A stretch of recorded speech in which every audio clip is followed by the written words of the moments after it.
According to the Consumer Fraud Report, these are the top scams at the moment that you should be aware of.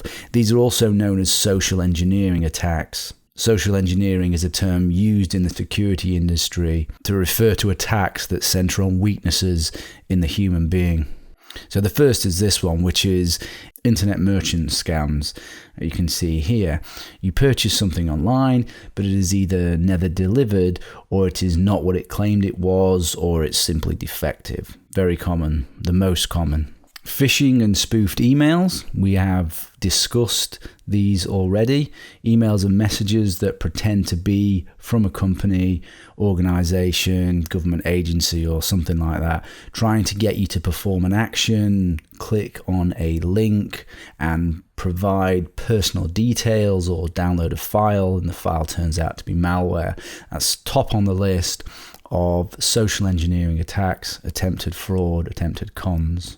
And then you have fake prizes, sweepstakes, free gifts, lottery scams. You receive an email claiming you have won a prize, lottery or gift, and you only have to pay a small fee to claim it or cover handling costs. No genuine lottery asks for money to pay fees or notifies its winners via email. Paying upfront fees for anything is a sign that something is wrong. This is a classic scam, and it's called the advance fee fraud. You got fake check payments. So you sell something online or through Craigslist or something like that, and you're paid with some sort of phony check. Recovery and refund companies. A scammer contacts you and claims you owe money on a debt, or the scammer offers to recover money that you've lost in a previous scam. Don't believe it. Computer performance scams, like equipment and software. Scammers claim to offer technical support for computer problems and charge a fee to fix non-existent problems.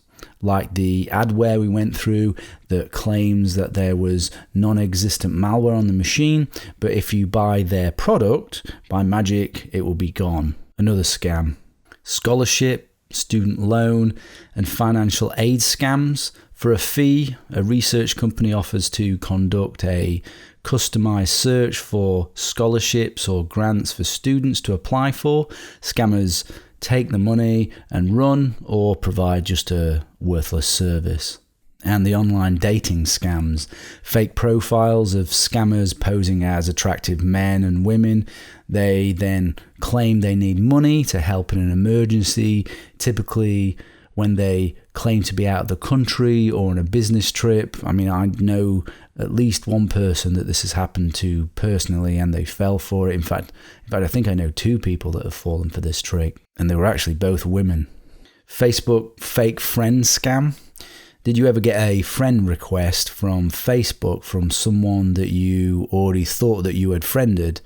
If you hit accept, you may have friended a scammer. Con artist nurtures a relationship online, builds trust, and tries to then convince you to send them money because they're a victim of some sort of crisis.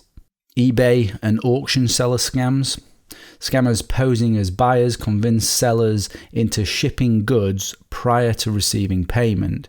Usually the fake buyer claims it's an emergency, like a child's birthday, and asks the seller to ship the same day.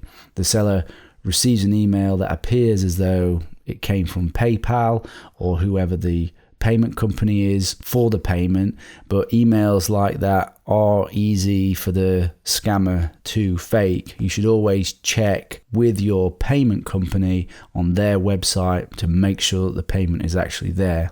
My mother actually had a couple of people contact her when she tried to sell something on a local listing site, but because she is well wise to these sorts of scams because of me, she told them where to go.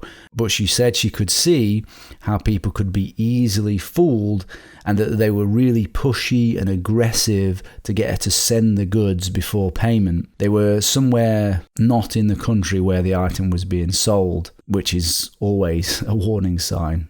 They also ask for lots of personal information up front. Don't give it. They'll try to use this information. Don't even provide your full name. Just your first name is fine, or even a fake name. A great website for keeping up to date with the latest scams is this one, the Consumer Fraud Reporting website. And there's also a UK one which is very good, which is Action Fraud, which is from the UK police. We discuss ways to avoid these sorts of social engineering scams, both through changing your behaviour and also through technical security controls throughout the course.